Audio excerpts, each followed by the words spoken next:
ರಿಕ್ಷಾಗಳ ಪರಿಸ್ಥಿತಿ ನರಕದಲ್ಲಿದ್ದಾರೆ. ಕಣ್ಣೀರಿನಲ್ಲಿ ಕೈ ತೊಳಿತಾ ಇದ್ದಾರೆ. ಚಾಲಕರುಗಳು LPGಗಾಗಿ ಬಂಕ್ಗಳ ಮುಂದೆ ಮಲಗಿದ್ದಾರೆ. ಮನೆ ಮಠ ಮರ್ತಿದ್ದಾರೆ. ಮಕ್ಕಳು ಶಾಲೆಗೆ ಹೋಗಕ್ಕಾಗ್ತಾ ಇಲ್ಲ.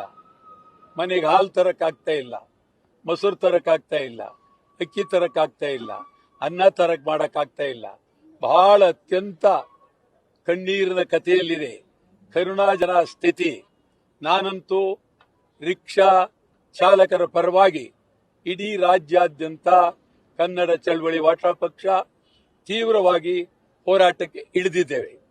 ಕರ್ನಾಟಕ ಸರ್ಕಾರ ಬರೀ ಕೇಂದ್ರ ಸರ್ಕಾರವನ್ನ ತೋರಿಸಿ ಬಾಗಲಕೋಟೆ, ದಾವಣಗೆರೆಯಲ್ಲಿ ಓಡಾಡ್ತಕ್ಕಂಥದ್ದಲ್ಲ. ಮುಖ್ಯಮಂತ್ರಿಗಳಿಗೆ ಜವಾಬ್ದಾರಿ ಇದೆ. ಈ ರಾಜ್ಯದ ಮುಖ್ಯಮಂತ್ರಿಗಳು, ಅವರ ಬಗ್ಗೆ ನನಗೆ ಬಹಳ ಗೌರವ ಇದೆ, ಪ್ರೀತಿ ಇದೆ, ಅಭಿಮಾನ ಇದೆ. ರಿಕ್ಷಾ ಡ್ರೈವರ್ಗಳ ಪರಿಸ್ಥಿತಿ, ಜನಸಾಮಾನ್ಯರ ಪರಿಸ್ಥಿತಿ, ಸಿಲಿಂಡರ್ ಇಲ್ಲ, ಗ್ಯಾಸ್ ಇಲ್ಲ. ನೀವು ಸುಮ್ಮನೆ ಕೇಂದ್ರ ಸರ್ಕಾರ ಮಾಡಬೇಕು ಅಂತ ಬಿಟ್ಬಿಟ್ರೆ ಕರ್ನಾಟಕ ರಾಜ್ಯದಲ್ಲಿ ನೀವು ಮುಖ್ಯಮಂತ್ರಿ ಆದವರು ಮತ್ತು ವಿರೋಧ ಪಕ್ಷ ನನಗೇನೂ ಗೊತ್ತಿಲ್ಲ ಅಂತ ಹೇಳಿ ಕೂತಿರ್ತಕ್ಕಂಥದ್ದು ಒಳ್ಳೆಯದಲ್ಲ. ವಿರೋಧ ಪಕ್ಷ ಅಂದ್ರೆ ಈಗ ಬಿಜೆಪಿಯವರು ಅಂದ್ರೆ ನರೇಂದ್ರ ಮೋದಿ. ಈಗ ಇಲ್ಲಿ ಕರ್ನಾಟಕದಲ್ಲಿ ಬಿಜೆಪಿ ಅಂತ ಅಂದ್ರೆ ಯಡಿಯೂರಪ್ಪನ ಮಗ. ಇದು ಪರಿಸ್ಥಿತಿ. ಆ ದೃಷ್ಟಿಯಿಂದ ಈ ರಾಜ್ಯದಲ್ಲಿ ಅನ್ಯಾಯ ನಡೀತಾ ಇದೆ, ಮೋಸ ನಡೀತಾ ಇದೆ, ನೋವಾಗಿದೆ. ಕೇಳೋರೇ ಇಲ್ಲ. ಎಲ್ಲ ಬಾಗಲಕೋಟೆ ಕೂತ್ಕೊಂಡು ಒಬ್ಬರನ್ನೊಬ್ಬರು ಬೈಕೊಂಡು ಕೂತಿದ್ದೀರಿ. ಎಲ್ಲಿ ಯಡಿಯೂರಪ್ಪ ಇವಾಗ ಎಲ್ಲೋದಿರಿ? ನಿಮ್ಮವರೆಲ್ಲ ನೀವು ಮಾತಾಡ್ತಾ ಇಲ್ಲ. ಬಿಜೆಪಿಯವರು ಮೈಸೂರಲ್ಲಿ ಮಾತಾಡ್ತಾರೆ, ಆ ಪ್ರತಾಪ್ ಸಿಂಹ ದೇಶದಲ್ಲೆಲ್ಲ ಬಡ್ಕತ್ತಾನೆ. ಎಲ್ಲೋದ್ರಿ? ಕೇಂದ್ರ ಸರ್ಕಾರನ ಕೇಳಲ್ವಾ ನೀವು? ಪಾರ್ಲಿಮೆಂಟ್ ಮೆಂಬರ್ಗಳಿದ್ದೀರಲ್ಲ ಬಿಜೆಪಿಯವರು, ದನ ಕಾಯ್ತಾ ಇದ್ದೀರಾ? ಎಲ್ಲೋಗಿದ್ದೀರಿ ನೀವು? ಮಾತಾಡಿ. ಯಡಿಯೂರಪ್ಪ ಏನಪ್ಪ ನಿಂದು? ಸುಮ್ಮನೆ ಕೂತಿದ್ಯಲ್ಲ, ಯಾವ ನ್ಯಾಯ? ನಿನ್ನ ನಮ್ಮ ಮೀಡಿಯಾದವರು ಏನೋ ಎಂತದೋ ಹುಲಿ ಅಂತ ಕರೀತಾರೆ, ರಾಜ ಹುಲಿ ಅಂತ ಕರೀತಾರೆ. ಈಗ ಹುಲಿನ ಇಲಿನ ನೀನು ನಿಜವಾಗ್ಲೂ ನೀನು ಮಾಜಿ ಮುಖ್ಯಮಂತ್ರಿ ಆಗಿದ್ದವನು. ನಿಮ್ಮ ಪಾರ್ಟಿಯ ಸರ್ಕಾರ ನಿಮ್ಮ ಮಗನನ್ನ ಭಾರಿ ಮುಂದುವರಿತಾ ಇದ್ದೀರಿ.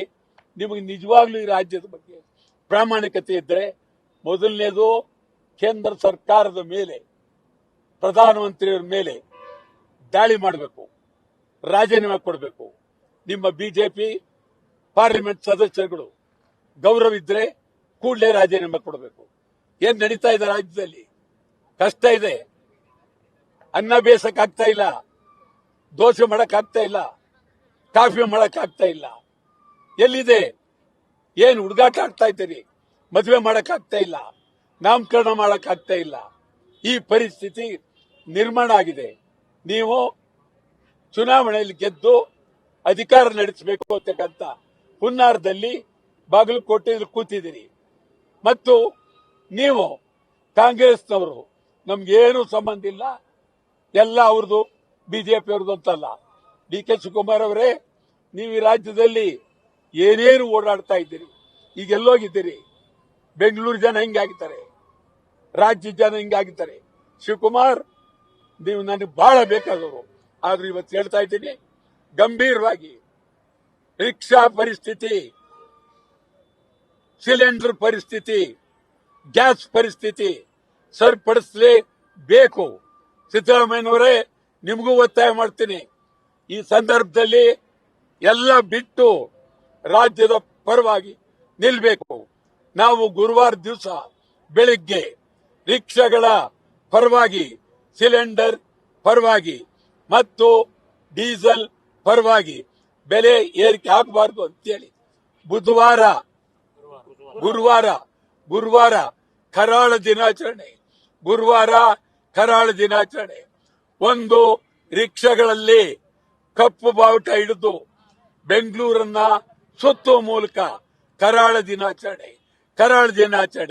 ಅಂತಿಮವಾಗಿ ರಿಕ್ಷಾ ಬಂದ್, ಕರ್ನಾಟಕ ಬಂದ್ಗೂ ಕರೆ ಕೊಡ್ತೀವಿ.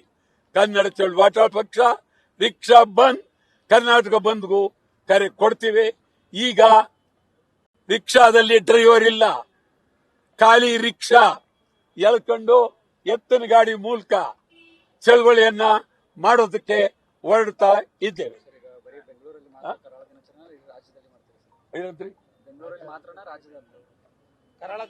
ಕರಾಳ ದಿನಾಚರಣೆ ಗುರುವಾರ ಇಡೀ ರಾಜ್ಯಾದ್ಯಂತ ಮಾಡಬೇಕು. ಎಲ್ಲಾ ರಿಕ್ಷಾ ಡ್ರೈವರ್ಗಳಿಗೆ ಕಳಕಳಿಯಿಂದ ಮನವಿ ಮಾಡ್ತೀನಿ, ತಾವು ನಿಮ್ಮ ಗಾಡಿಯಲ್ಲಿ ಒಂದೊಂದು ಕಪ್ಪು ಬಟ್ಟೆ ಹಿಡ್ಕೊಳ್ಳಿ. ರಿಕ್ಷಾ ಚಾಲಕರೇ ಮರಿಬೇಡಿ, ಅವ್ರಿವ್ರ ಮಾತು ಕೇಳಬೇಡಿ. ಕಪ್ಪು ಬಾವುಟ ಗುರುವಾರ ಕಪ್ಪು ಬಾವುಟ ಹಿಡ್ಕೊಡಿ. ದಯಮಾಡಿ ರಿಕ್ಷಾ ಚಾಲಕರೇ ಕಪ್ಪು ಬಾವುಟ ಹಿಡಿರಿ. ನಾವು ನಿಮ್ ಪರ ಇದ್ದೇನೆ, ಒಂದು ತೊಟ್ಟು ರಕ್ತ ಇರುವವರೆಗೂ ನಿಮ್ ಪರ ನಾನು ಇರ್ತೇನೆ. ರಿಕ್ಷಾ ಚಾಲಕರೇ ದಯವಿಟ್ಟು ಮತ್ತೆ ಮತ್ತೆ ಹೇಳ್ತೀನಿ, ನಿಮ್ ಕಿವಿಗೆ ಕೇಳಲಿ. ಗುರುವಾರ ಕಪ್ಪು ಬಟ್ಟೆ, ಗುರುವಾರ ಕಪ್ಪು ಬಾವುಟ, ಗುರುವಾರ ಕಪ್ಪು ಬಾವುಟ, ಗುರುವಾರ ಕರಾಳ ದಿನಾಚರಣೆ. ನಮಸ್ಕಾರ. ನ್ಯೂಸ್ ಫಸ್ಟ್ ನಿರ್ಭೀತಿಯಿಂದ ನಿಮ್ಮ ಪರವಾಗಿ.